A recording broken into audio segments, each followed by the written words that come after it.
మేము ఎందుకు చెప్తున్నాము అంటే వీళ్ళు ఇంతగా నేను ఒక్క మాట నిన్న అసలు మా టార్గెట్ జగన్మోహన్ రెడ్డి గారు కానే కాదు. మేము ప్రభుత్వాన్ని నిలదీయడానికి వచ్చి రైతుల పక్షాన మాట్లాడితే అది ఏది పట్టించుకోకుండా కేవలం ఒక మాట జగన్మోహన్ రెడ్డి నిర్లక్ష్యం అని మేము మాట్లాడినందుకు దీన్ని భయంకరంగా సర్క్యులేట్ చేస్తున్నారు. ఇది ఎక్కడి న్యాయం అని అడుగుతున్నాం. ఎందుకు చేస్తున్నారు అని అడుగుతున్నాం. నిజంగానే ఇది నిజమైతే జగన్మోహన్ రెడ్డి గారి టీము నిజాలు బయట పెట్టాలి. ఆధారాలు చూపించండి. మీరు 23లో దీన్ని ప్రారంభం చేసుంటే ఎలక్ట్రిసిటీ బిల్స్ ఉంటాయా? 23లో దీన్ని ప్రారంభం చేసుంటే 24 వరకు మే జూన్ వరకు ఎలక్షన్ జరగలేదు కదా, మీరే ముఖ్యమంత్రిగా ఉన్నారు కదా, అంటే 14 నెలలు ఎలక్ట్రిసిటీ బిల్స్ ఉండాలి.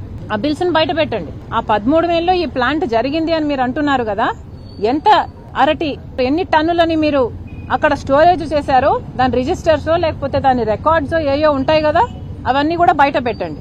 ఆ ప్రాసెసింగ్ ప్లాంట్ లో ఎన్ని అరటి గేలలను టన్నులను మీరు ప్రాసెసింగ్ చేశారు, ఏ ప్రోడక్ట్లని మీరు ఉత్పత్తి చేశారు, ఈ డీటెయిల్స్ అన్ని కూడా బయట పెట్టాల్సిన అవసరం ఉంది. నిజంగానే Congress party is challenging you.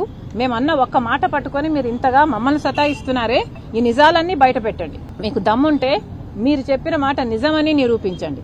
ఇదే కాదండి, ఏదైనా కూడా మీరు జగన్మోహన్ రెడ్డి గారి టీమును గమనిస్తే మొట్టమొదటిగా వాళ్ళు మమ్మల్ని అటాక్ చేస్తారు. వీళ్ళు అటాక్ చేసిన తర్వాత మేము డిఫెండ్ మాత్రమే చేసుకుంటాం. అంటే వాళ్ళు అఫెన్సివ్ ఆడతారు. మమ్మల్ని అటాక్ చేయడమే పనిగా పెట్టుకుని వాళ్ళు అఫెన్సివ్ ఆడతారు. మేము ఇప్పుడే కాదు ఎప్పుడు కూడా సంజాయిషి ఇచ్చుకోవడం, సమాధానం చెప్పుకోవడం, అఫెన్స్ మాత్రమే మేము చేస్తున్నాం.